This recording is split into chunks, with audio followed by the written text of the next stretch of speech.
Perfect. So welcome to the second day of our meeting. We started this morning with an executive session as reflected in the agenda. So we were receiving a report from the PIR, and in particular, we were discussing the budget. So the first agenda item today, which is, it's 18.18. So agenda item 18 is to basically approve the PIR budget as it was presented this morning. And so everybody saw the presentation, and well, I mean, like, yeah, Desiree was recused this morning, so she wasn't there. I will need someone to move. Okay, so Robert moves and Peter seconds. And the proposed resolution is to approve the 2019 PIR budget. And it's resolved that the board hereby approves the 2019 budget of PIR as presented. So since this is a budget thing, we will do the roll call thing, okay?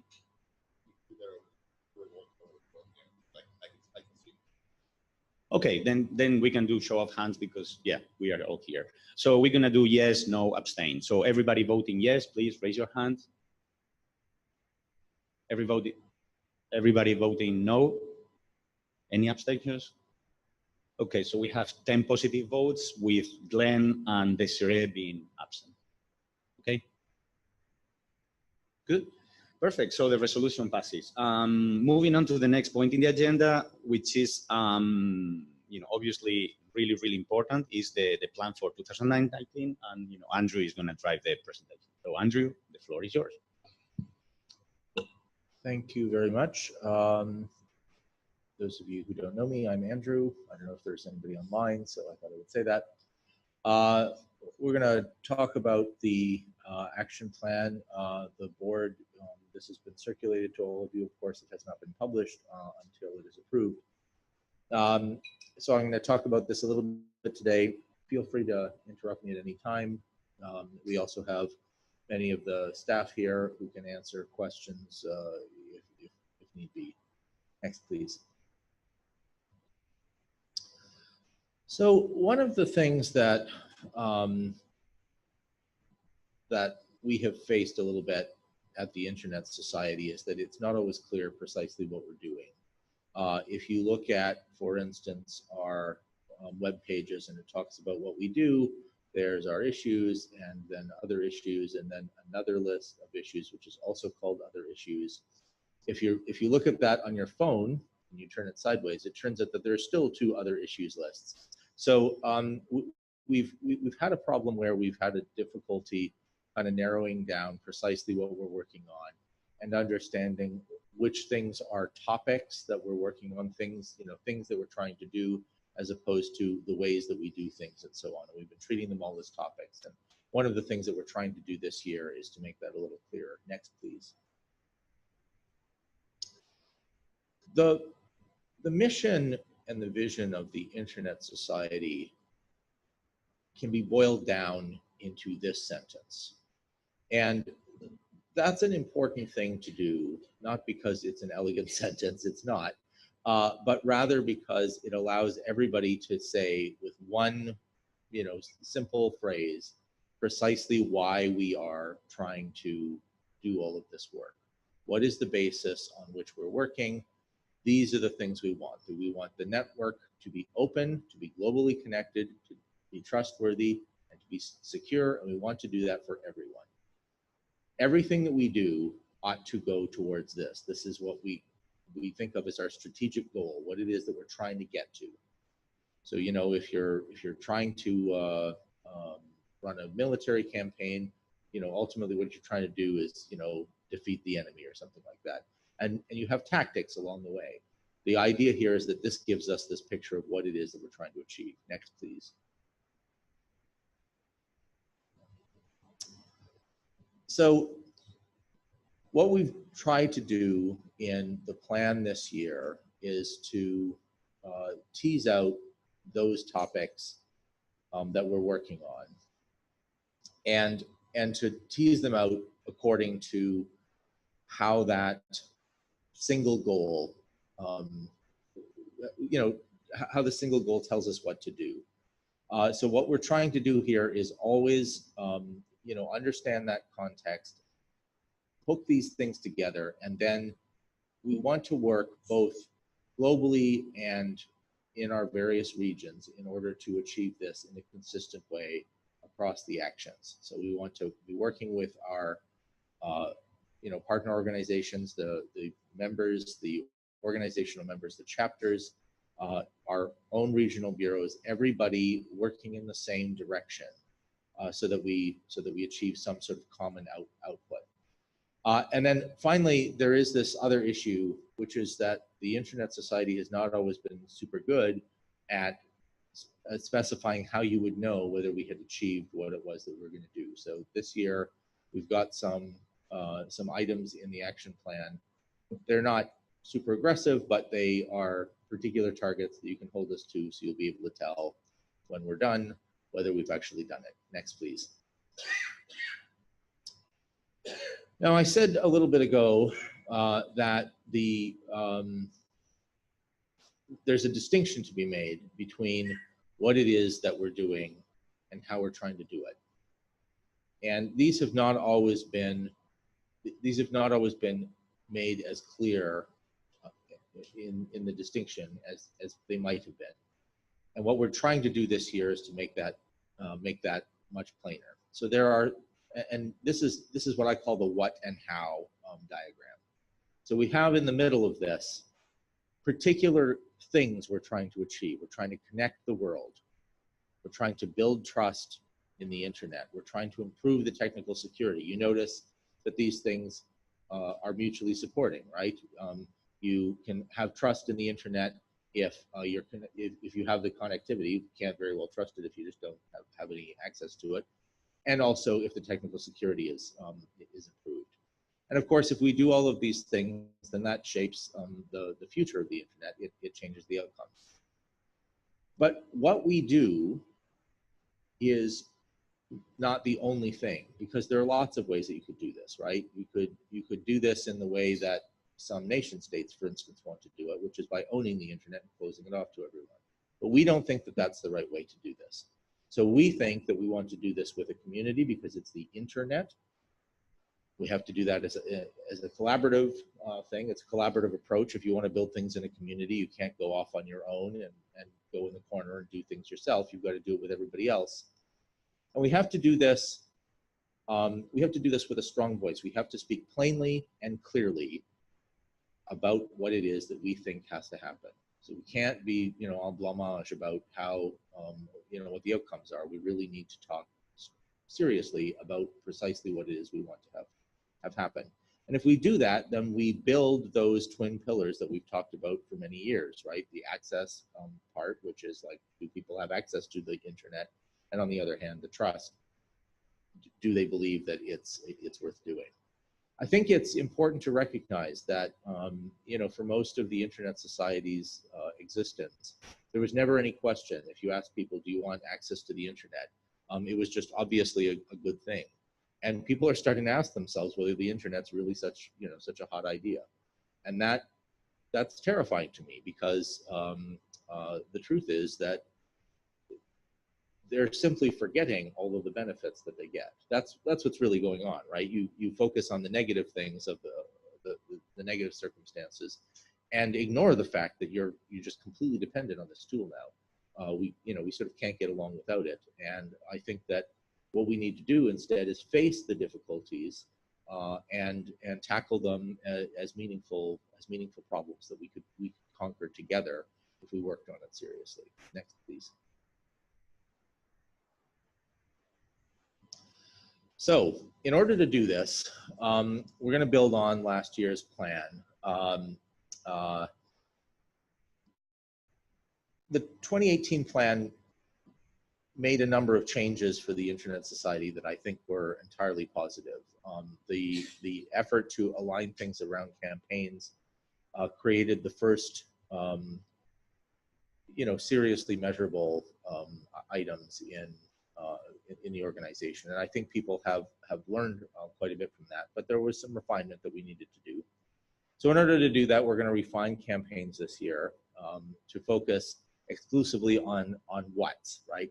exclusively on particular concrete goals that we can achieve, and not to have campaigns around styles of working. Styles of working are the way we carry that through. The idea, of course, obviously, the goal of this plan is to inform the budget, which we're going to talk about after. I think that one of the key things that we need to do here in our collaborative approach is to strengthen our ties with the Internet Society community. I think that it's important to remember that our name is Internet Society, and that means that we reach out across things. It's not only the staff of the Internet Society, but we are in many ways a service organization to the whole Internet. Now, that doesn't mean that we launch into elaborate consultations with everything on everything we do. We can't do that because that doesn't give us the strong voice that we need. Right? So what we have to do is have a clear focus, and we have to collaborate with people, make sure that people are not surprised by our message, but also that they are in fact part of our community. There are going to be people who would like us to be quiet on issues because they're inconvenient, and we have to accept that that's not actually somebody who's part of our community. They're playing along without actually being in. So we're going to restore those ties and make sure they're strong. Many of our ties with our community, with our members, with our chapters, are already quite strong, but we can do better, and we can be honest about the things that could be improved. Finally, this year is going to represent some changes because, initiatives that were begun last year, I mean, naturally, right, if you're going to start a campaign and try to get something done, unfortunately, the world does not arrange itself in neat annual work problems, right? So there's a bunch of things that are extending from 2018 that we will start to wind up in 2019. And the big question we have to answer is, okay, what do we do next in order to further our goal? And so we have to have a systematic way of fostering those things so we can make intelligent decisions about what we're going to do next. So that you wouldn't be surprised a year from now when I present the next action plan, it would be a completely natural outgrowth of the things we've done this year. Next, please. So these are the watchwords that we're using in order to undertake this. Next, please. All right, so here are the campaigns for this year. Next, please. We learned some things from the campaigns this year. One thing that we learned, and this was really brought home to me when we had our all-staff meeting. I will confess that I was a little daunted by the prospect of having an all-staff meeting 3 weeks into my tenure as the CEO, and it turned out to work a little better than I expected. And part of the reason it worked was because I got to understand what everybody thought. People were pretty unvarnished. On day 2, people became pretty unvarnished because they had to figure out first, who is this guy? But after that, I think people were pretty straightforward. And it became very clear that the campaigns, despite a number of bumps in learning that style of working, people thought that was useful. Another thing that I've heard, and this was not the first time I'd heard it, is that the matrix organization at the Internet Society is working. I confess that this was a complete surprise to me. Every single place that I've ever gone where somebody said, oh, we have a matrixed approach, as far as I could tell, the organization just spent all of its time talking to itself. But that isn't true at the Internet Society. People are really using this the way it's supposed to work, that they're collaborating across pieces of the organization. Information flow is finally happening so that it's not a complete mystery what's going on in some region just because you're not one of the regional bureaus. We've still got work to do there. I'm not pretending that it's all puppy dogs and rainbows, but we've got we've had quite a bit of good luck. But we still have a problem with clear prioritization and clear metrics. And this is, I think maybe the staff of the Internet Society are getting tired of me talking about this, but that's too bad. This is a really important thing we have to do. We need to measure things, not because that's a tool by which we, can shake our fingers at people, but rather because if you want to know what you have done and whether you've done it and whether you've done it well, you have to measure things, right? Lord Kelvin's dictum, to measure is to know. So I think that this is a really important thing that that many people in the staff have responded to very positively, and I think that that's a great sign. Obviously, we don't need to fix everything, so you can't, you know, sometimes you can allow perfect to be the enemy of the good, and what we're going to do here is just you know, work on a few things, try to make those things better, and then work on the next things and try to make those things better. There's no reason to give up just because you can't fix everything today. Obviously,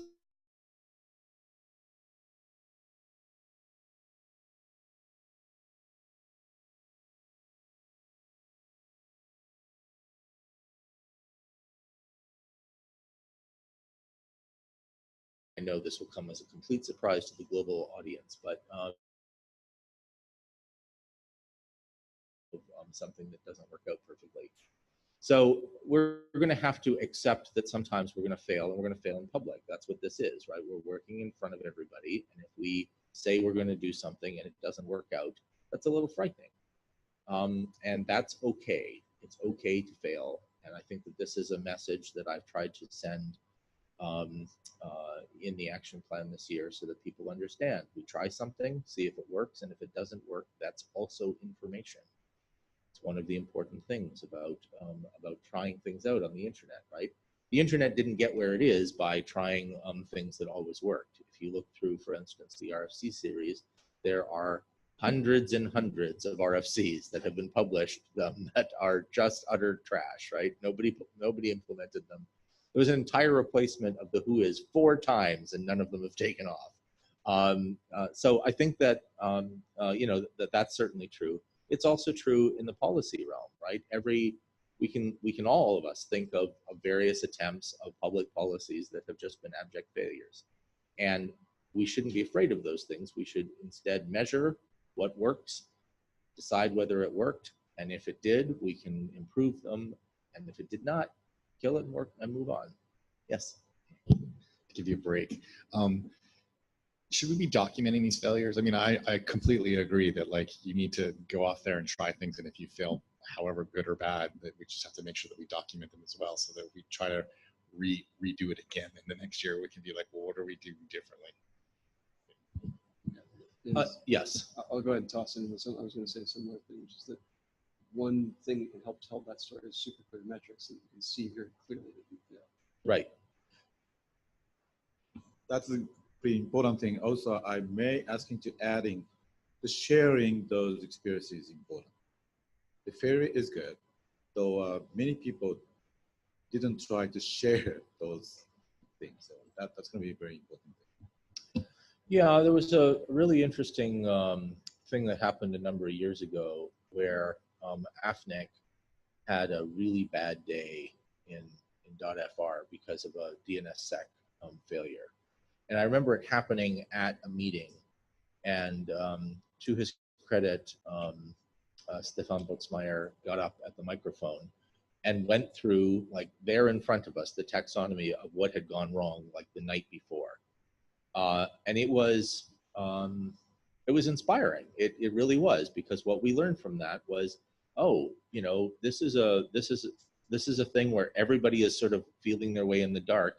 Here are some things that we tried. You can see why they were good ideas, and you can see now why they were bad ideas.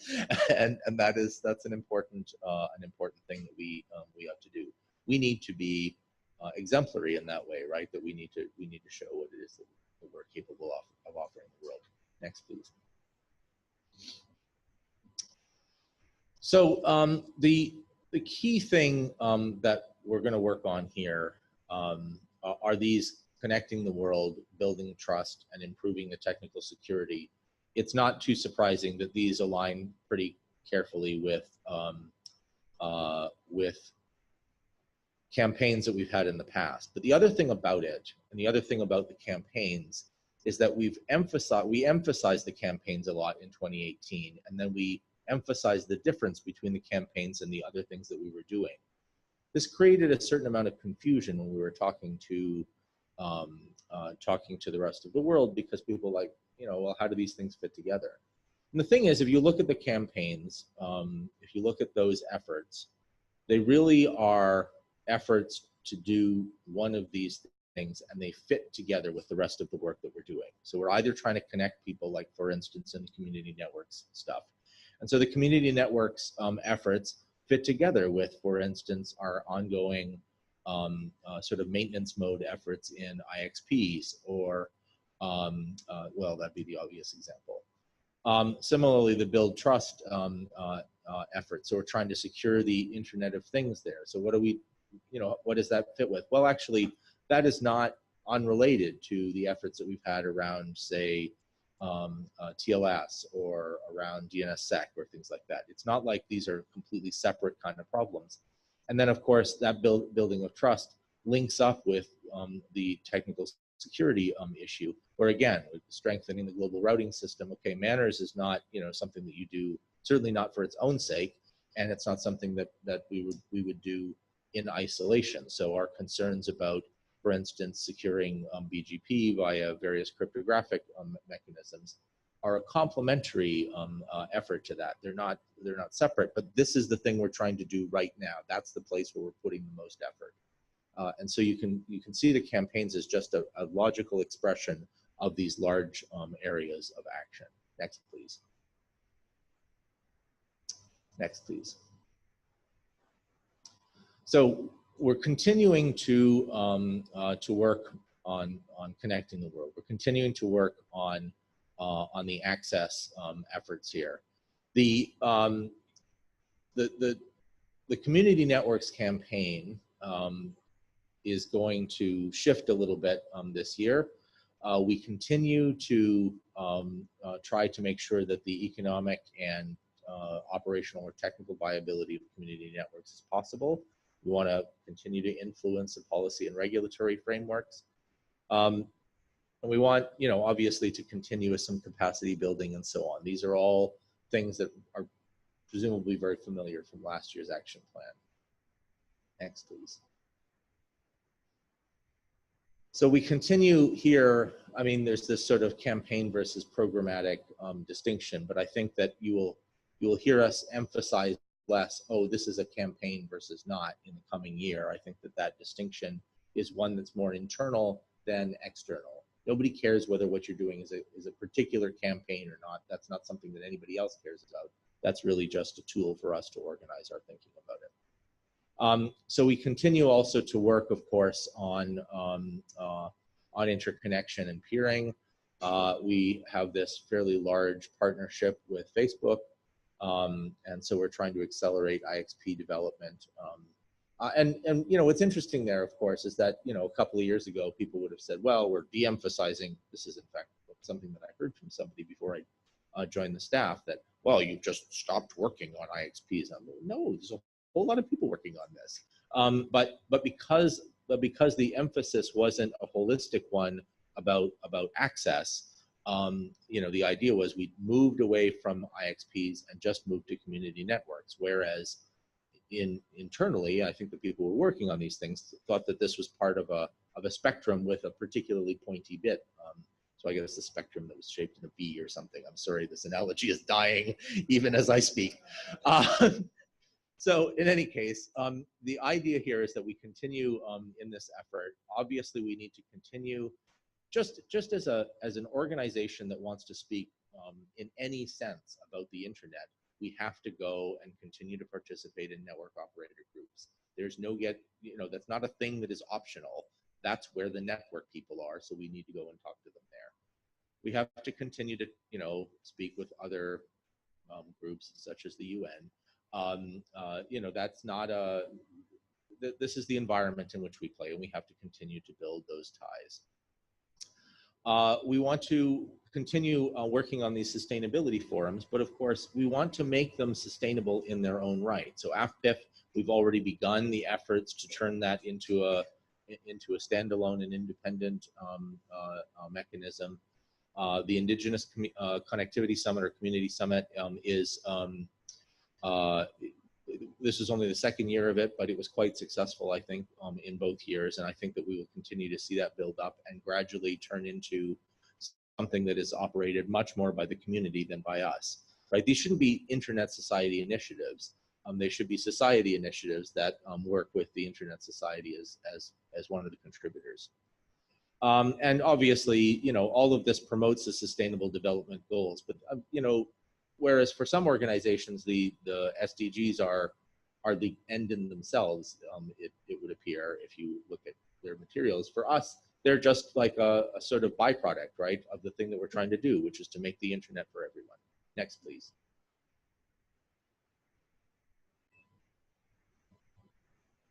We can skip the title slide. Yeah, you were right the first time. I was just drinking tea. So the global routing system continues to be problematic. This is a weak part of the internet. It's always been a weak part of the internet, and it remains something that we really need to do something about. Manners is an effort in many ways to promote something that a lot of people on the a lot of people in the technical community wonder whether it's too little too late. But actually there are some real things that we can get out of this. And the thing that I'm really most excited about is the launch of the Manners Observatory.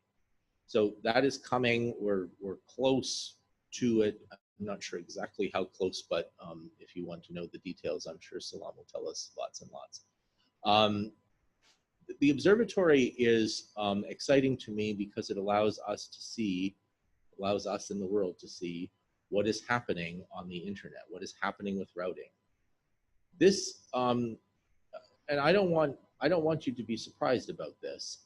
It will allow people to use the information in there in a way that potentially causes changes to what routing happens on the internet. You know, I pointed this out to somebody the other day who was quite surprised about it. So I want everybody to be crystal clear about this. Once you have an observatory, that means there are observations in it. And once there are observations in it, some people might take those observations and make and draw conclusions that we don't like, including, I'm going to drop that network over there. I'm going to stop talking to them. That is a possible outcome from this.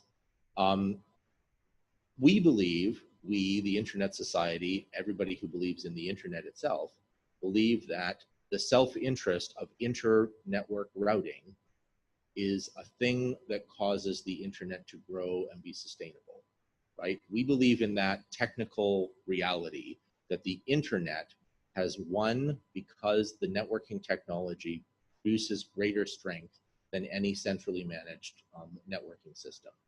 But what that does mean is that you have to be able to trust one another, and you have to be able to trust that your routing system actually works. And that means if you have bad actors in that system, you need to be able to cope with them. And that's one of the things that the observatory is going to enable.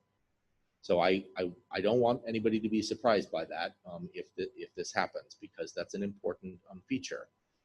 It's an important feature that we ought to be extraordinarily proud of, because this is the kind of thing that the internet enables. It allows us, a technical community, a policy community that is concerned about the technical reality on the internet. It allows us to build the solutions that the networks can implement themselves, rather than attempting to do it from the outside. This is a consistent problem with many of the solutions that other people come up with, other people who are not from the internet community. They come up with solutions that don't look like the internet. This is the most internet-y way that you can do this. And so I'm extraordinarily proud of it, and I think that we'll see a lot of advantages from this. So I'm told by Olaf that this is already in play, but I want to emphasize this is an area where collaboration is extra important, because there's already a lot of existing work here. And making sure this observatory has the impact it needs and has the data it needs is going to take a lot of effort from not just us. Yeah, we're chatting a little bit in the background, but this is indeed a collaboration between several entities that already do measurements of route leaks and routing events.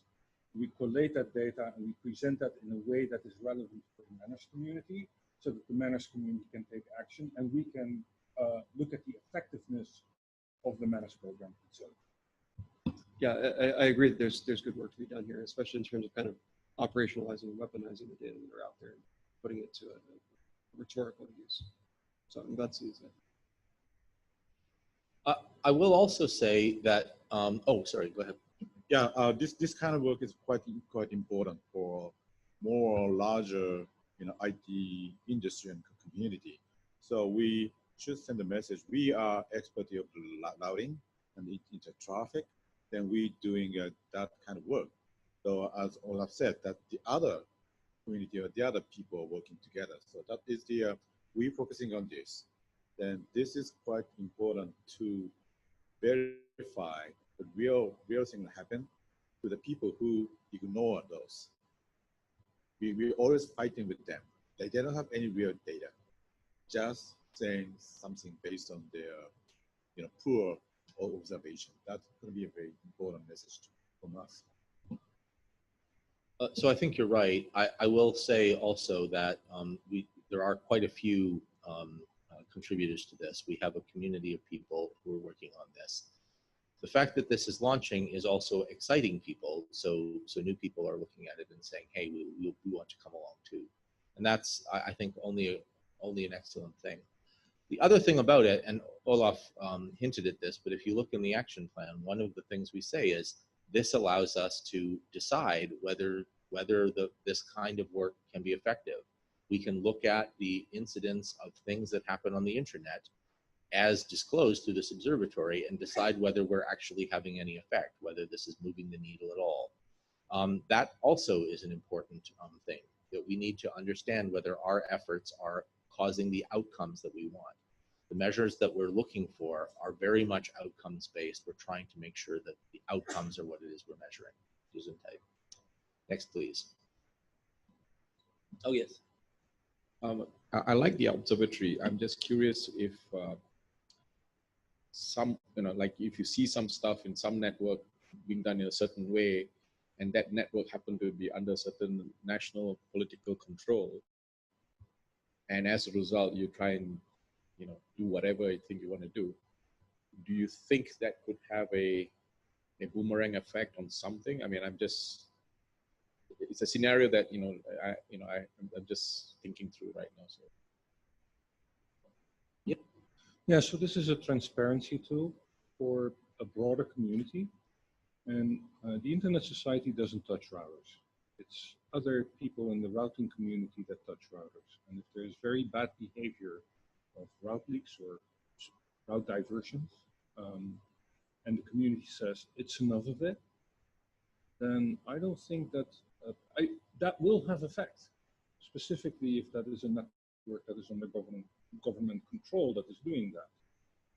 But two things: I think that transparency might help governments not doing that, and if it gets out of hand, the community will take its action, and that's not our decision to take those actions.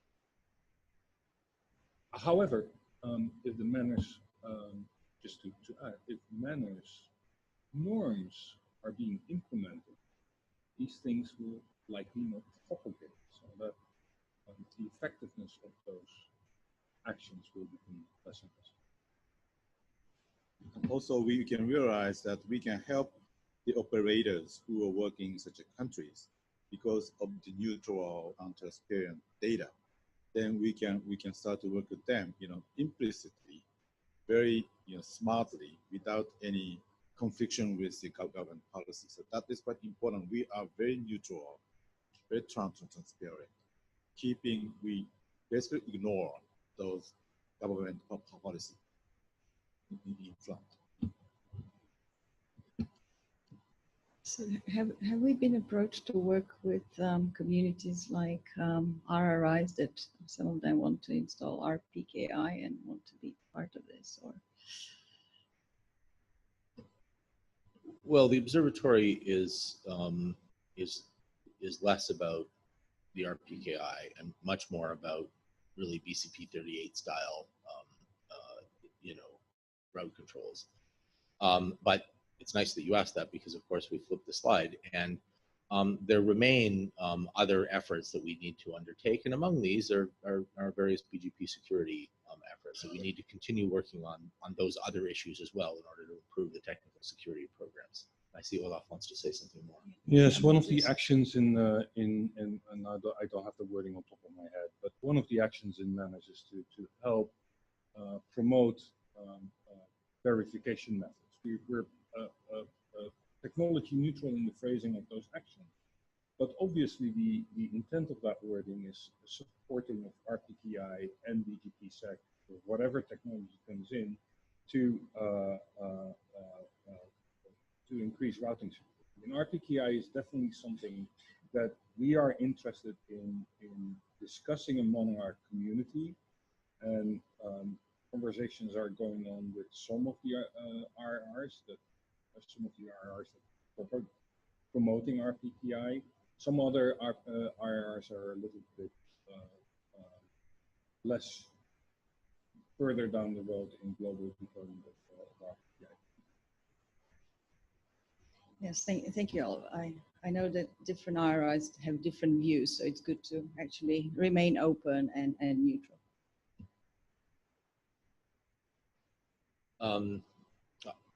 I think, though, there is this important thing that we're not here to promote a particular technology or technique or anything like that.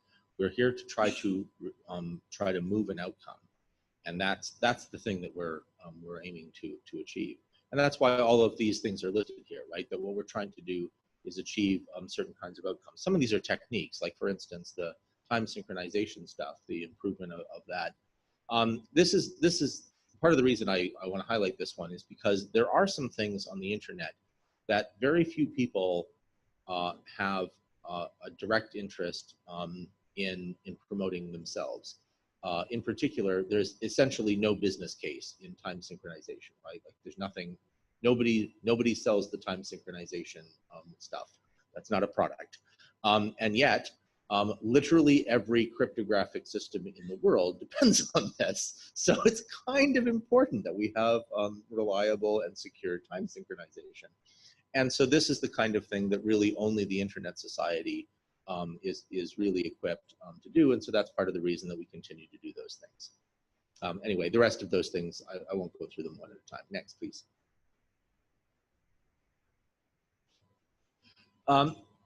So we're going to continue with the Internet of Things campaign. This is a campaign that has had a little bit of a slower start this year, although there's been some success there.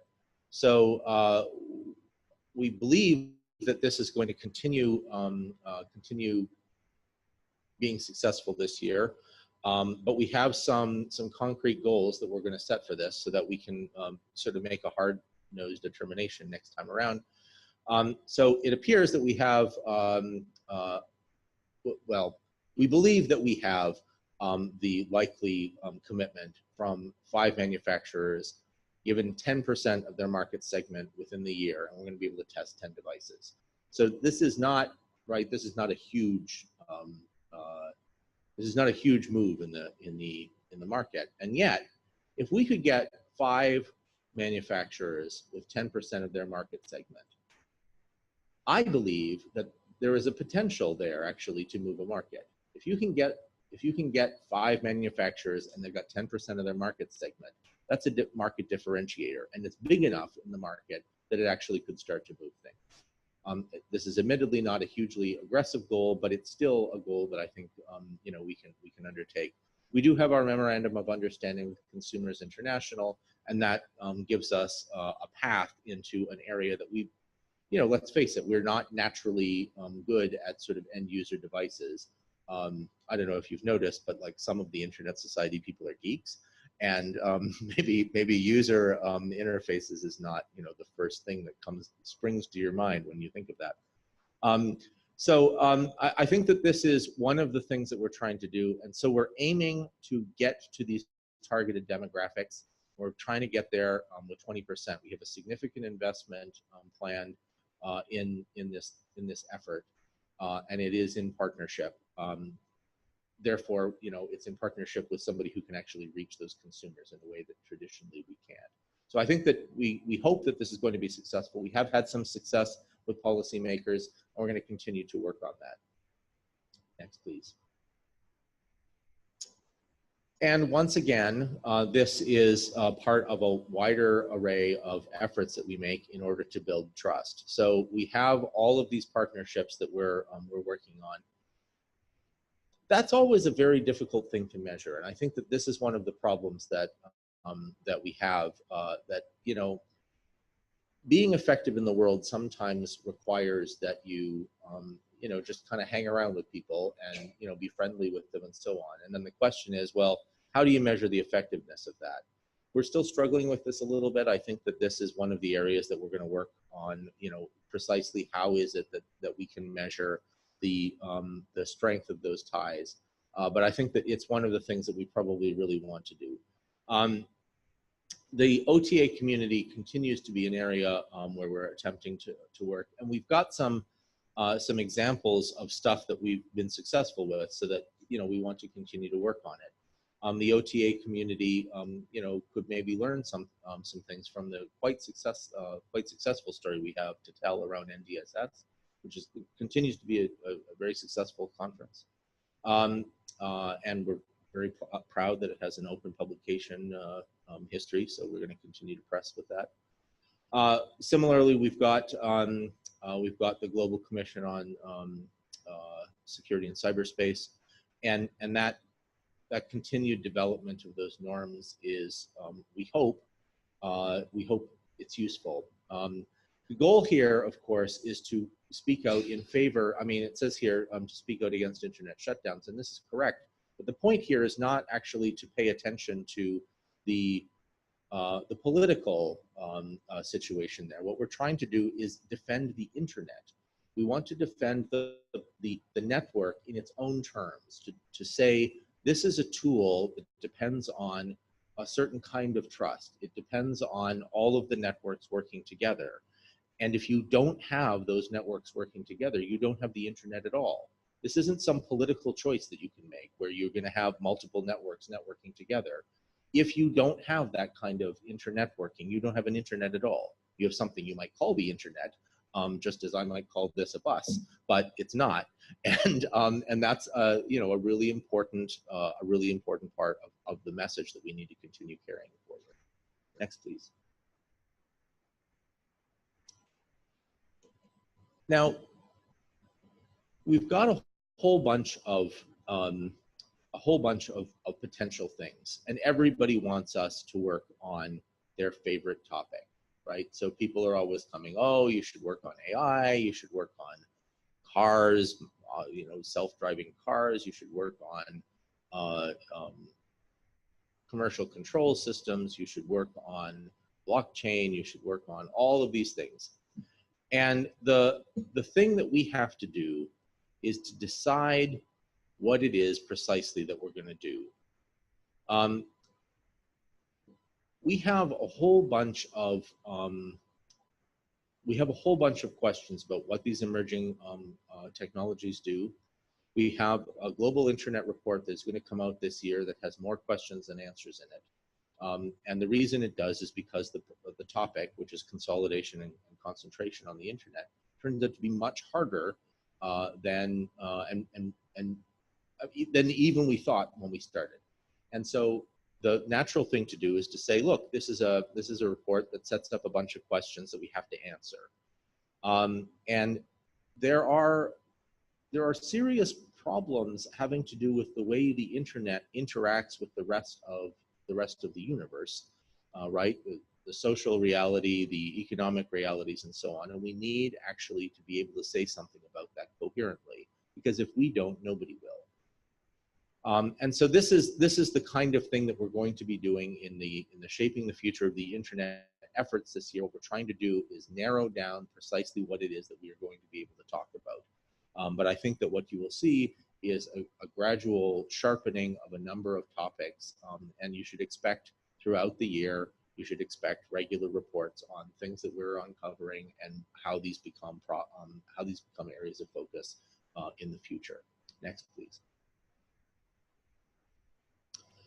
So we have a bunch of emerging technologies that we obviously have to look at when these things come out. If there are opportunities that directly align with our mission, perhaps there are some little investments that we can make in trying to move things along. But this is not an area where we want to become angel investors or anything like that. So just so the board understands that, that's not our plan. Next, please. So I said earlier that we want to distinguish between the what we do and the how we do it. But how we do things is not some sort of secondary part of it. It's a key part of the thing that we're doing. We're going to continue to work on the multi-stakeholder model. Obviously, we're going to continue to promote the work of the IETF. We want to continue to work on this. Another thing we're going to focus on quite strongly this year is IGF reform. We want that to be a success, and we want that to be a success for the whole internet.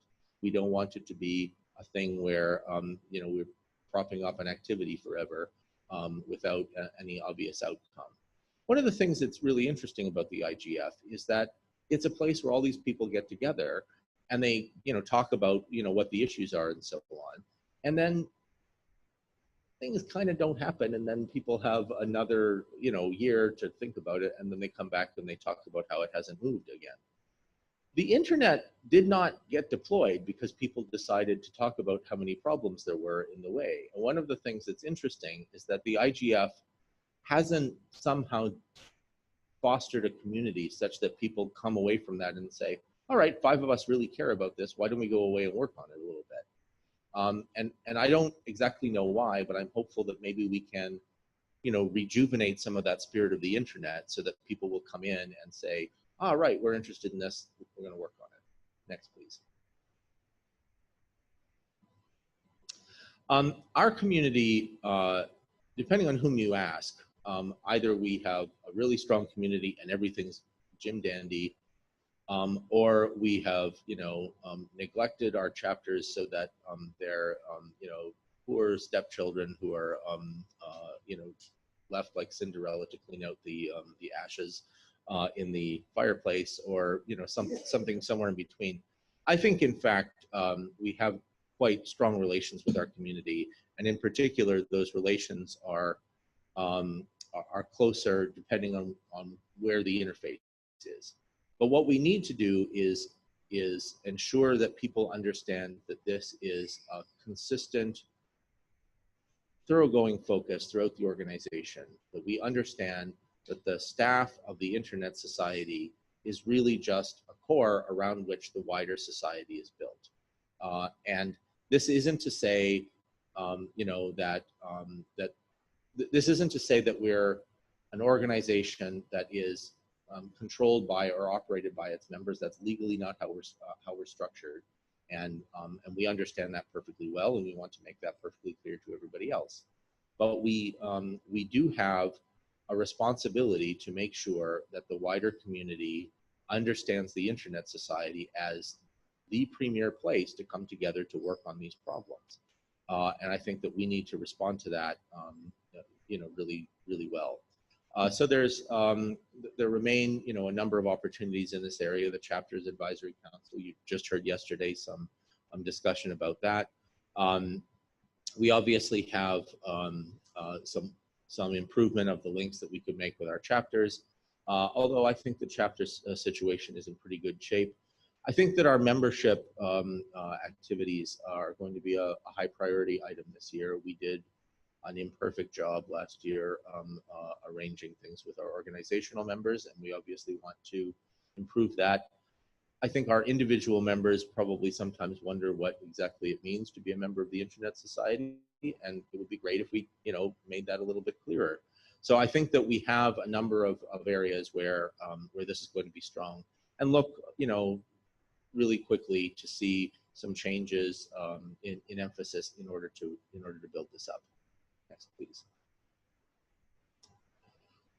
We're going to re-envision inter-community. I think you've already heard about that, but we have also a number of activities that we've undertaken here that we want to make sure continue to get the attention and respect that they deserve. The Internet Hall of Fame recognizes people who have made significant contributions, and we don't want to forget that the internet is, continuing to grow. Sometimes one of the things that I have noticed is that the Internet Hall of Fame, how accurately it reflects the people who are really important in a given location sort of depends on which location you happen to be in. So there are some people who feel that, we have failed to recognize all of the people who, who were most effective in a given region. There may be some tweaks we could make to the program in order to make that a little bit easier because, right, there's the limit on how many people come in a year, and people sometimes, they do a lot of work to nominate somebody in 1 year. All of that work needs to be repeated in the future if you want to nominate again. And maybe there are some ways that we could make that a little bit easier in order to recognize people who did make significant contributions, but who didn't get picked in a given year. Obviously, the Postel Award is important to us, and we'll continue to work with that. And we want to continue with our youth engagement. Next, please. We can't do any of this if we don't speak clearly. If we don't speak, we don't take positions that are sometimes perhaps a little bit uncomfortable for people. There are consequences to what people are trying to do to the internet, for the internet and for all of us. At the same time, we need to make sure that we don't blur our message by turning what it is that we're concerned with into the message of somebody else. So for instance, when we work with other partners on keeping the internet on, when we work against internet shutdowns, obviously some of them are going to be concerned about the free speech aspects of that or the consequences for dissidents within countries and all the rest of it. But that's not our problem. Our problem is very simple.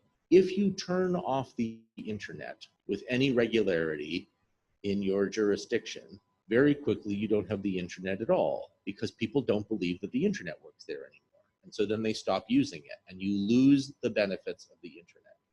That's the thing that we bring to this conversation. We bring the ability to point out that the network itself becomes more valuable the more network it provides.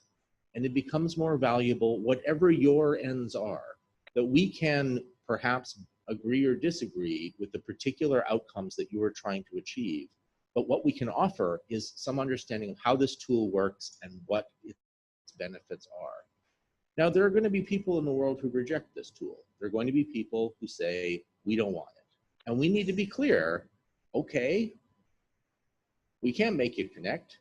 We can't make you want this. If you don't want to be connected to the internet, you get to do that.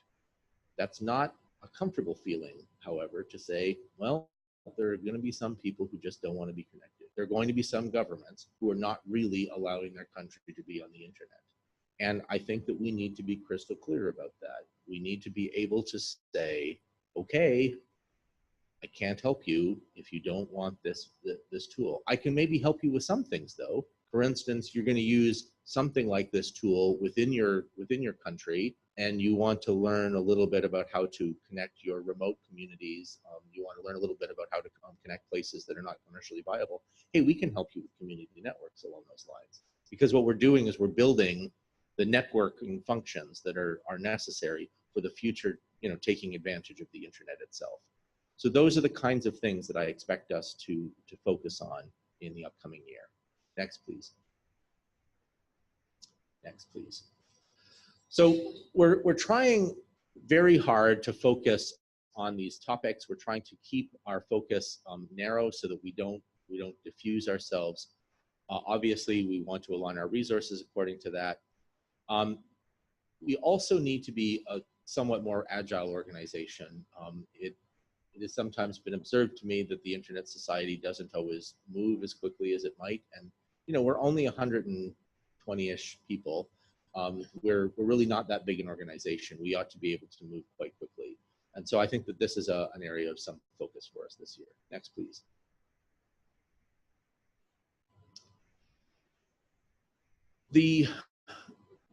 One of the things that we really want to do here is make sure that our our community is involved in all of the things that we do. So it has become a very important part of every trip that I take, for instance, that we make sure we have community interactions during that. I think that this is a super important point. We also want to make sure that our relationship with the civil society allows us to align where we have shared or complementary interests and priorities. But that doesn't mean that we have to be in lockstep with them, right? We don't have to be joining every message that they have. We can go along with without being the same. Next, please. The IETF, of course, this is the first year of the LLC, and it's going to be a critical year, so this is really, really important. We obviously need to fulfill our commitments under the LLC, and it will be interesting to see how this progresses as we go. We also continue to have opportunities for participation there, and I think actually as the LLC increases the formal separation between the Internet Society operation and the IETF operation, there are some opportunities for increased participation and work there. In the past, we've been a little bit nervous about this because there's always been this question about precisely, you know, which hat you're wearing at any one time. But if we have a clear delineation of the money responsibility and the operational responsibility, then we have that perhaps a little bit less. We have a little bit less pressure there. And so it becomes more possible for people to be contributing a little bit more to the technical work of the IETF and to be contributing clearly as individual participants, which is, I think, a really important part of it. That's why you see Deploy 360 here as one of the things, because of course we have this tradition. The technical fellows and indeed fellowships generally are also an area where we think we maybe have not been as effective as we might have been. There's already been a number of changes to those programs in an effort to make them more effective. But I think that, you know, with an increased emphasis on measurement, we can do an even better job. Next, please. Now, the foundation. This has been a topic that people, in fact, only yesterday somebody asked me about this. How come you keep talking about this in board meetings and never anywhere else? So the foundation is going to go live. We're going to start talking about it right after this meeting, indeed. There are messages. You've already seen the communications plan around this, so that is coming into effect now. Assuming, of course, that you approve the budgets that we have lined up for this and you approve our operational plans, that is what our goal is. We intend for this to get going in, you know, very early in the year. Next, please. Next, please. So, oh, you went too far. So this is a picture of the entire staff with 7 people, I think, missed that retreat, right? I think there were 7 people who couldn't make it for various reasons. This is not the kind of meeting that we do all the time, obviously, because it's you know, a little bit spendy to take everybody to one place. Yes, but it's also true that you know, getting a worldwide group of people all pulling together in one direction sometimes requires that you get them together and get them to appreciate one another. The reason, of course, that we are all here in one room together right now is to increase that kind of you know, trust and high bandwidth communication and so on. I think that a critical thing that we need to understand, though, is that the staff of the Internet Society desperately want to make their work most effective in the world. And so our emphasis this year on measuring the outcomes of what we do is the beginning of a strengthening of the organization in order to deliver that kind of value to the internet, and to make sure that everybody who cares about the internet itself begins to understand that we are a great place to come together and to work on that. That is the goal of the Internet Society. We want to make the internet for everyone, and there's all those fantastic people. So I want to say thanks to the staff. I get a little choked up about this. It's kind of amusing. I had a wonderful experience there because I was welcomed so greatly.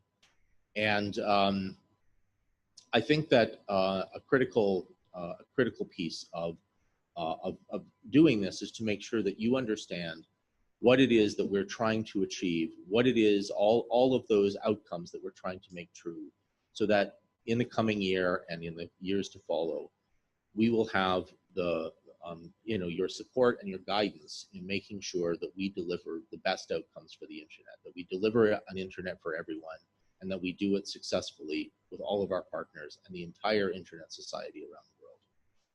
With that, I'm going to take any additional questions that you might have, and almost right on time. Thank you, Andrew. Thanks a lot.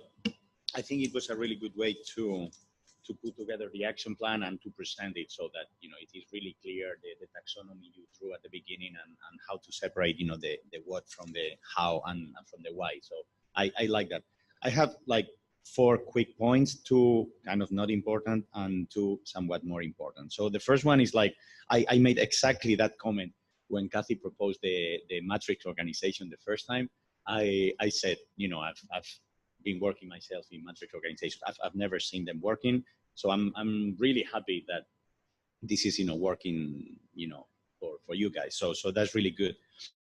The second one is that when you talk about failure, I was getting worried, like people got very fired up about that.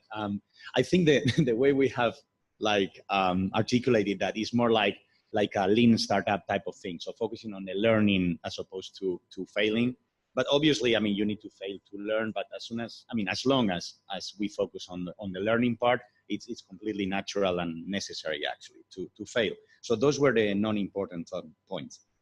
The 2 somewhat important. At first, the scope, you were touching on that with in the shaping the future part, I think. And I think that's, we have been talking about that a lot, and I think it's important. Like that slide, for example, and as I said, we have discussed that already, but it has things like, artificial intelligence, like self-driven cars, which, have actually very little to do with the internet. They have to do with computers and with neural networks and stuff like that, but it's not really with the internet.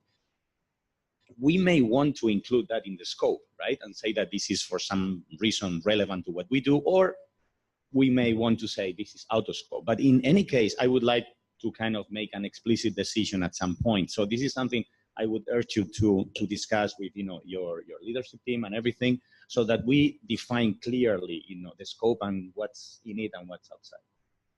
So in general, I think what we are trying to do, at least right now, is to focus on how this impinges on the internet. Okay. And so artificial intelligence, for instance, and the internet, the internet part of this is important. So if for instance, the network became an intrinsic part of an artificial intelligence system, like you couldn't do it without having the internet, which is true in some cases, right? There's certain kinds of artificial intelligence applications that just depend on having inter-networked sensors and all the rest of it. And in that case, actually, the consequences of the internet, what would we say about that? Well, if you have internet shutdowns, for instance, then AI is negatively affected because you don't have this facility to do this, and so on. And similarly, if we start to have AI applications that affect the internet, for instance, we start having AI routing decisions where we deploy that on the internet. That is something that maybe we have something to say about. But AI systems in general, like, robots wandering around the room and everything like that, or like do robots have human rights? I noticed at the ITU last week, there was this big noise about how Saudi gave their human rights to a robot. I don't know, it seemed to be important to them. And I can see why it would be, but that's not our problem. I think that that's something that we can't have because we cannot tackle everything. Right. We're a relatively small organization. I think that discussion was actually that the android or the robot had more rights than women. So it was kind of like interesting discussion there. It was kind of interesting. That anyway, I know that you and I are on the same page, but I think we need to communicate these to people. And the typical, management orchestration of the network by AIs, this is happening everywhere. And I would agree that's super relevant. Anyway, having said that, the last point is about the message. And the message, we had a discussion on that in the organization's advisory council before this week. And I think it's important to exactly what you said. I mean, focus on the value that we can create and separate that from the political implications. Because, I mean, we may agree, all of us, on a set of political principles, but I don't think the Internet Society is the vehicle for us to drive that. And we have to be more inclusive than that. So, and I think the way you are framing those discussions the other day and today, I think that's the right way to do it. You know, focusing on the benefits, cost, why you would to do that, but not really driving a political agenda that it would kind of defeat our strategy to be a, you know, welcome partner in the conversations, you know, in different fora, regardless of what our personal political views are. So those were like my 4 quick points on the action plan, and now I will be the queue. So it's like, Walid, were you in? No. So Walid, Olga, Pepper. Okay, wait a second. Walid, Olga, Pepper, Hans-Peter, Desiree, Richard. Okay, so Walid, please. Thank you, Andrew. It looks like a very well-defined plan ahead, and maybe this is an opportunity to reflect on some of the overarching themes we've discussed in previous meetings with Kathy before. One of them that still lingers today is the question of branding and the notion of value. How do members feel the membership itself is valuable to them? That's a more open question. We had struggled with this for a long time. I personally have talked with many people, and Salam had mentioned yesterday that in the Middle East, for example, not many people know about the Internet Society. And so there's a gap in terms of recognition, realizing who we are, what we're doing. This, and I've seen slow steps towards improving this aspect. For example, the expansion of bureaus and the idea of continuing to inform audiences across the world. That's one question I wanted to, if you could highlight a little bit more of where you think we can work more better on. Then I have another point. So frankly, I believe that the way you make the organization better known to people and the way you make the organization, you make the membership more valuable is to do a thing. That we have to do things. I'm almost allergic, for instance, to team building exercises that sometimes are promoted as a thing that you should do, because I feel that if you really want to build a team, what you should do is take the team away and do a thing. Do a thing, an actual thing that you then turn into a product and you ship. Nothing in my professional experience has ever produced as strong bonds as working on a product and shipping it out the door. And I feel very strongly that when we do these things with our members or with our organizational members, when we get them together and produce good stuff, that's when we get the big bounce. And I think that in fact the presentation from the MENA Bureau yesterday showed this very nicely, right? What do? They go and they have some workshops, and some of those workshops are on topics that are kind of ancillary to us. Right, there's some blockchain stuff there, for instance, that is not exactly in the middle of our wheelhouse, but what we're doing is we're bringing people together and having some success with them, and what that does is it creates you know, a positive feedback that causes people to be more aware of us. So that to me is where we have to do. We got to deliver some value to people, and I think that this is true of our organizational members as well. We need to be a home for the kinds of discussions that really they can't have anywhere else. And the other point quickly is when mentioning the pillars, one of the main pillars obviously is the building trust aspect. And apart from connecting the world, shaping the future, technical security, these things can be done on the side of the community, the ones around the internet, building the internet. But trust is the only thing that is only reflected by the user, by the end user. We can't decide for them what they trust or not. And so there was this interesting TED talk I raised before by Honora O'Neill about the idea that it's stupid to ask about what is trusted. It's possible to ask about what is trustworthy. because in that sense, you don't need to go in every single person asking, do you trust this guy? Do you trust? Because it's a subjective thing.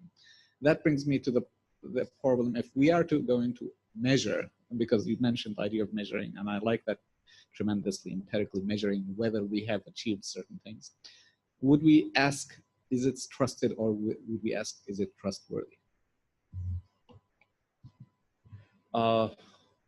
Without starting down a social science disquisition here, right? Asking people to determine the difference between what they think is trustworthy and what they personally trust is going to be a difficult thing to do. But what we could do is actually, observe in the world, how do people react to this system? And I think that tells us something about what they think is trustworthy. Because when people use a thing because they appear to believe in it regularly, right? I mean, if you ask people, do you trust your bank? Yeah, some of them might say yes, but lots of people, or do you trust Visa? I think that a lot of people will be like, no, not really. Those people are kind of, like they're taking money from my pocket and everything like that. But if you observe what happens in the world, well, people are using Visa all the time. That tells us that they think it's trustworthy in some really important sense. And I think that that's the kind of outcome kind of thing that we need to build. We need to build those kinds of measures in order to understand, okay, what we can tell today is that people become fearful of the internet. They've started to think that it's not trustworthy. And what we need to do is figure out, how do we measure when we turn that corner, assuming that we manage to turn it. Thank you, Walid. And let's try to be concise so that we don't, go over too much. Olga. Thank you. Thank you very much, Andrew. Very, very interesting and good presentation. I like very much the concrete actions that you proposed. I think this is towards the branding thing. We need to be recognized for concrete outcomes to the community. For example, the observatory and the approach to the IoT manufacturers. I think that's a great thing. About the IGF, I totally agree with you. I think the technical community has a role in the MAG. That's the corner point of it. So maybe we can do some, you can organize some input there. Will be short. About celebrating the community, I would add there the chapterthon. Have you seen the videos? They are really impressive. I saw them yesterday night. I encourage you to see them and to vote for the ones. That was an idea that was thought from a staff member from Latin America, and it's worldwide now. I think it's very successful, and I think it could be added into that list. And perhaps you mentioned the regional bureaus, more collaborative approach from the staff in the regional bureaus with the individual chapters and organizations as a whole, as you rightly mentioned. I think that can be perhaps improved a little bit. Thank you very much. Thank you, Olga. Pepper, you're next. Yeah, a couple of quick things. Again, like everybody else, I thought it was actually very to the point, concise, and actually is a great plan. Two things, and again, for later discussion offline, I really think that I really like the way you framed the shaping the future of the internet in that slide, and talked about what's in, what's out, right? And we do get confused, and maybe I'm just really focused on that because of the last 2 weeks of super fuzzy discussion at the ITU of what's in, what's out, or what's not out. Nothing is out, everything is in, and it's about, so actually both by example, but also being able to figure that out, I think will help. If we can figure it out for ourselves, it'll help us address that and try to put some of those things in the box, which have to be put in the box. And that's another longer conversation. Maybe we can start over lunch or dinner or something, and then continue in that. Very, very briefly on IGF, and again for offline, I actually, I think there's a piece of the actual work plans that come out of that is actually, you were making you were going back to the analogy of the internet approach of making things happen. I think actually that does, but it's the spin-offs called dynamic coalitions. And having been involved in a number of those are very much like an idea. There's a kernel, it's a startup, it's a spin out, and actually things happen. There's one that I know Jane's very involved in, which is the Dynamic Coalition on Community Networks. It's taken on a life of its own, and people are actually out there building networks. So one of the ways for us to engage at IGF is to actually take some of those ideas that seem amorphous and then focus them, and we can even orchestrate or be a catalyst for dynamic coalitions in which ISOC can lead and actually result in outcomes that spin out in real activity. So I just love to have that conversation because it's kind of a concrete, pragmatic way to go forward. Thank you, Pepper. We go to the other side. Hans-Peter. Yeah, 2 points. The first thing is I really liked the whole thing, and especially one sentence triggered me about accepting and talking about failures. I think it was my constant plea over the last years. Please report to us not only good things from staff and from the CEO, but also show us if something didn't work out, because it's the only way to learn what we did wrong and what the whole organization did wrong. And it's not about finger pointing or doing or blaming somebody. It's about doing things better. And thank you, that's one of the points. And the other thing, what I really liked is condensing our vision and mission. We had, I think, more than 1 year long discussion about it. And I really find it very well condensed now. And if it's continuing to concentrate on these points, what I saw, I think it's absolutely the right way. And perhaps the next step could be try to convey this through the organization out to chapters, to everybody, to be a little bit more focused on ideas instead of boiling every cup of water you can find around you. And it's like boiling the sea. You will never end up. Be more focused. And I find this very well written down. I think, Hans-Peter's point is really good, and we have to stress it. Like, we can promise we will not shoot the messenger. I think it's tempted to, manage information upwards, whether it's your top management or the board or anything, and in the short term may seem kind of a good idea. In the long term, it's just a disaster for any organization. So having an open dialogue with, as we said, focus on learning. This failed, we learned this. I think is really the way to go. And thanks, Hans-Peter, because Hans-Peter has been nailing on that for the last 2 or 3 years. So I think that's a really good point. Thanks a lot. We have Desiree and Richard. Yes, thank you, Andrew, for this good presentation. Just a couple of points. I like the fact that we're going to have Shaping the Future Internet look at some of these mega trends like consolidation. And I would like to know whether it would make sense in 2019 when we get some final research output to what can we do with it? Should we have a campaign, or what would be the efficient way to deploy some of these learnings? So that's what we were hoping, actually, for the work that was going on in 18, is that we would have a clear picture of what it was that we wanted to do as a result of this. And I think that what happened was that as staff were working on the report for 2018, they kept turning over rocks, and underneath the rocks were more rocks. And underneath this was like fractal rocks all the way down. It became quite clear that we've got an awful lot of questions. And this means that we're sort of at second or maybe third order ignorance, right? That we don't even know what we don't know, that we don't know, that we don't know. I mean, it's really bad. And that means that I can't really give you a crisp answer to this, because it could be that what we need to do is identify specific things that we then have to work on. It could be that we have specific kind of mega trends that are just a changed environment and we need to adapt our plans to it.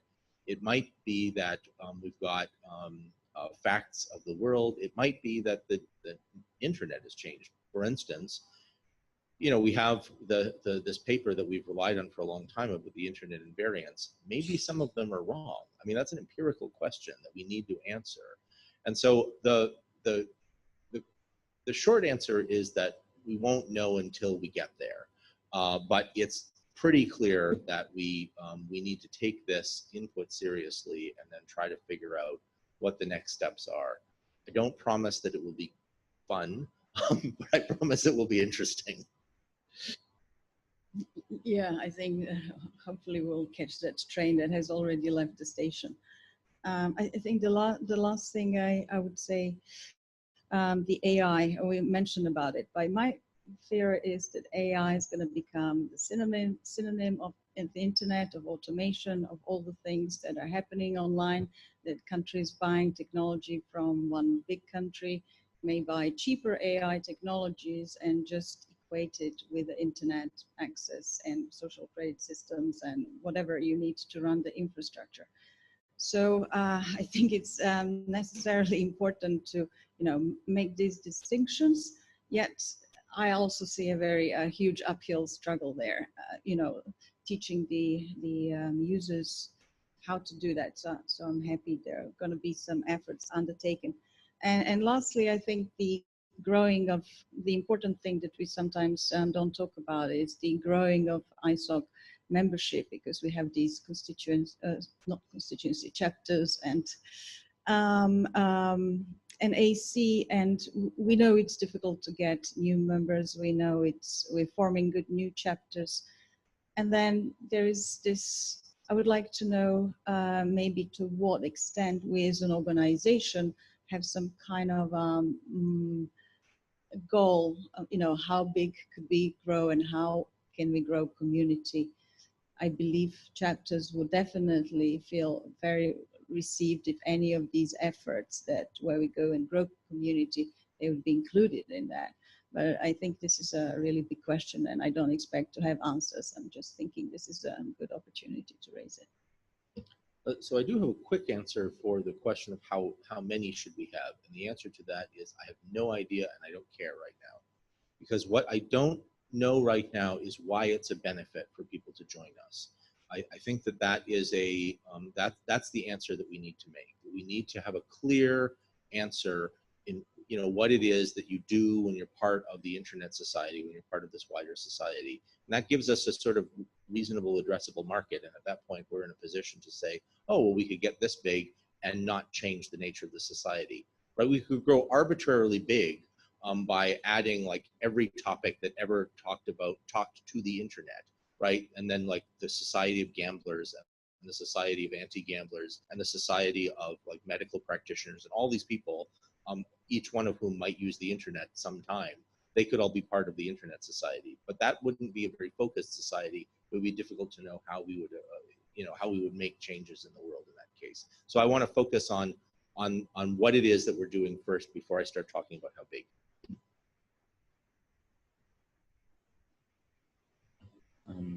Are you okay, Desiree? We can.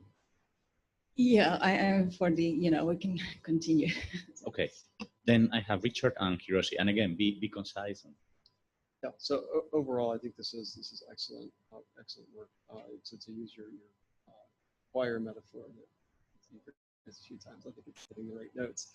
I wanted to pull out one of my favorite themes, though, which I was glad to see in here. A lot of this was oriented around collaboration and building better links to the broader industry. I was encouraged to hear you talk about partnering with influential vendors, moving markets. It actually calls back to a lot of the stuff we were talking about with the Middle East Bureau in terms of shaping what the market looks like in the region. So I think that's good and important work to do. I'll admit that I'm kind of pleased and a bit nervous to hear that focus. So the question I would be appreciative of your insights on is kind of how much of a stretch goal is the collaboration that we need to be successful here? Do we kind of have the relationships in place that we need right now and we just need to activate them to do the things we want to do? Or do we need to go make a whole lot of new friends to achieve what we've set out to achieve here? I think the answer to those is both. I think that there are some places where we've got relationships and we just need to make them more effective. There are other places where we totally need to reach out and effective at it. But in terms of stretching, I will point out that not every stretch is comfortable. And I have said now maybe 100 times that if we are not uncomfortable every day of the world, including ourselves, uncomfortable every day of the world, we're not doing our job yet. This is an uncomfortable space right now, and we better find that it's a little bit uncomfortable for us, because we need urgently to make sure that this tool is not stolen from us. So that to me is the thing that gets me up every day. Hiroshi. The discussion with AI, that's one of the example. The Andrew's response is pretty good because we don't know yet. And also we know, since we are the engineer or academic the industry, so we know real situation of those things. That's completely different from the person who talking based on the rumors or kind of buzzword kind of thing. So we always saying we are based on engineering, the fact-based database, as Andrew always saying, that is the important thing. And also we able to making an opportunity to learn, inviting some expert, what is the real situation. That is quite a possible way to do in order to we say correct thing based on data. Thank you all trustees for your comments. So now we are slightly behind schedule, but it's okay because then we will speed up. We have a buffer after that. And I mean, this is arguably one of the most important topics we need to deal with, obviously. So we're gonna break only for 5 minutes instead of 10. And then I will leave it up to Andrew actually. So this is gonna be closed executive session. We're gonna break for like 5 minutes, have a 25-minute executive session. So for people following online, this is gonna be like a half an hour break until we resume in open to observer session. And for people here in the room, I will leave it up to Andrew who should stay and who should go. So yeah, so a 5-minute break.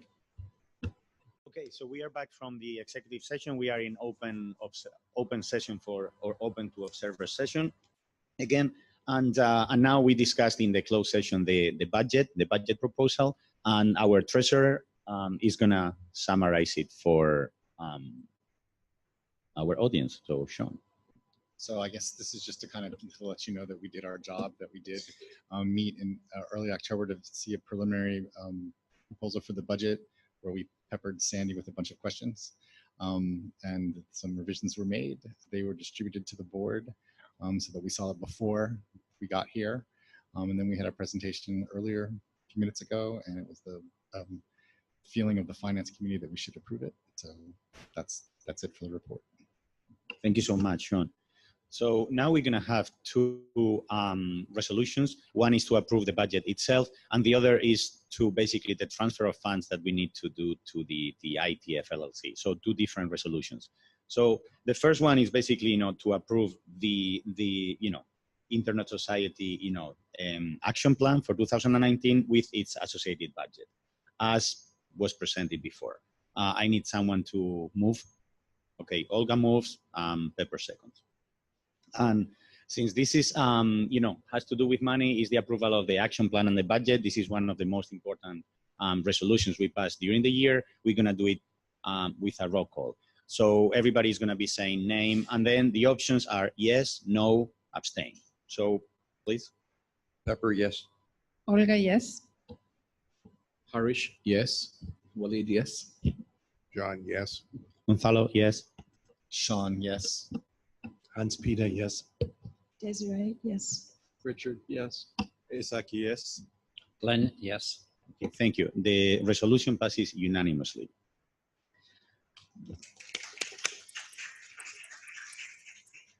Thank you. Moving along to point 23, as I said, I mean, with the creation of the IETF LLC, this budget contains, lines related to that and related to the transfers that we have to do to the LLC. And the version of the resolution I had, it didn't have the numbers, but I believe that one has them. Okay, perfect. So that resolution includes basically the money that will be transferred to the LLC. And I will give, trustees like a few seconds to to check that, to just check that this reflects the conversation we just had, and then we will pass the resolution. Okay, I see nods. Okay, then I will need someone to move. Richard moves and Sean seconds. And the same thing, we're gonna do a roll call starting with Pepper. So Pepper, yes. Olga, yes. Harish, yes. Walid, yes.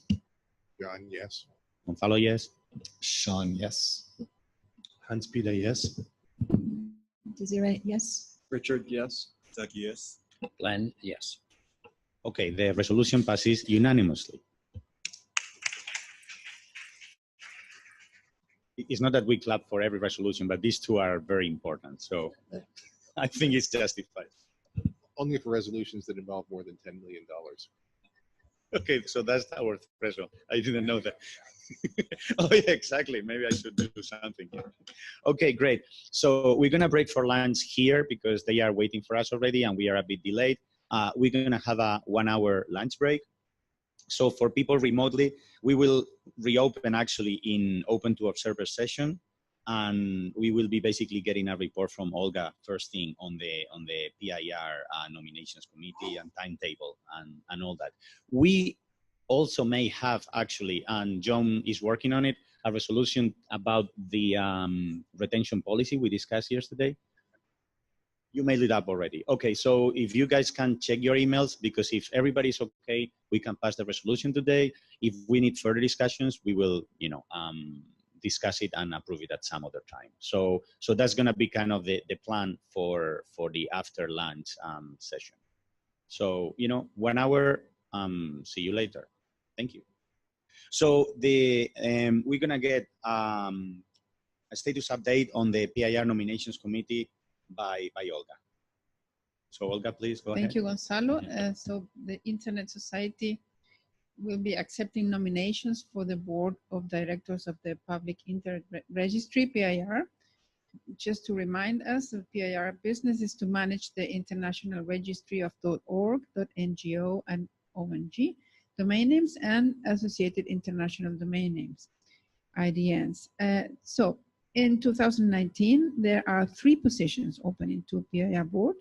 The 3 directors will serve a 3-year term that begins mid-year 2019 and it expires mid-year 2022. So what is expected from the experience required for these positions is especially, not necessarily, but recommended prior board experience, preferred, that can communicate effectively in English language, a good understanding of the functioning of the internet and the associated technologies, demonstrated abilities as a long-term strategic thinker, high ethical standards and integrity, well-developed collaboration and consensus building skills, strong communication skills, strong financial acumen, and good understanding of a non-governmental organization. And the timeline for the 2019 PIR director nomination process is the following. The application period begins the 26th of November 2018, so this year. So this is a proposed timeline. Application period ends the 4th of February 2019 at 23 UTC. The slate will be sent to the ISOC board on the 22nd of February 2019. The board will vote on slate on the 4th of March 2019, and the announcement of the selection should be done on the 22nd of March 2019 or before. Thank you. Thank you, Olga. And we have a resolution related to that, but before we go into that, any questions? Okay, good. So you have the resolution there up on the screen, so I would need someone to move. So Haris moves, Olga seconds. Oh, well, actually, Olga moves, Haris seconds. Okay, so we're gonna vote by raise of hands, and it's gonna be yes, no, or abstain. So everyone voting yes, please raise your hand. No votes, abstain. Okay, so 1 abstention, 11 yes votes. The resolution passes. Okay, good. So this takes us into any other business. And as I said before, we have at least one issue. Yesterday, we discussed the retention policy, and maybe I will let Desiree as the chair of the governance committee to introduce it. Yes, thank you, Gonzalo. I think the board was looking into additional materials it uses during board meetings and in the works of the committee to come up with a policy that would give a direction to the staff as how to save or delete the material that is no longer needed. So we identify a few areas of and communication channels that the board uses. And we simply looked at the use of board meetings, public sessions that we publish on YouTube channel, which will be stored permanently. And then so that is with regards to the video recordings of the board meetings and public sessions meeting. We decided that those should be stored permanently. We looked at the board wiki and board effect, which is the new tool that the board uses to and the committees of the board to do their work on. We all agreed that the board wiki will store its details for another 7 years. However, it will no longer be used, and therefore after this transition, the materials to board effect from the wiki that needs to be kept will be transited, and the ones that are no longer needed and not in use will be stored. We also looked at some material of the Internet Society website, and in addition to the content that we keep related to the mission of the Internet Society and things that we publish, and certain historical information could be subject to the document retention policy. And however, there is also the this policy just clarifies the overall Internet Society retention policy documentation, so that we know exactly what materials we would keep and for how long. And we also, as you know, voted and have a policy for deletion. So now that board communication, board email is also in line with the other email policy that will be deleted 1 year on a yearly basis. And board liaison will be making sure that those implementations take place. So that's really all that we discussed, and the document has been sent to the board. Okay. Thank you, Desiree. So can we put the resolution, the proposed resolution up there? Yes. So everybody read that resolution. It's basically approving the document you all read. So I will give you like, a few seconds to read it. Yeah, now that's much easier.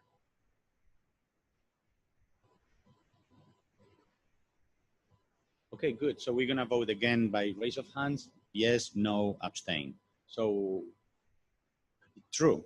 So I need someone to move. Okay, so Sean and Hiroshi second. Thanks. So raise of hands. Yes, no, abstain. All trustees voting yes, please raise your hand. All trustees voting no, raise your hands. Any abstentions? So the resolution passes unanimously. Excellent. And then moving to within the AOB part of the agenda, any other AOB from anyone? Okay, then I move to adjourn the meeting. And Sean seconds.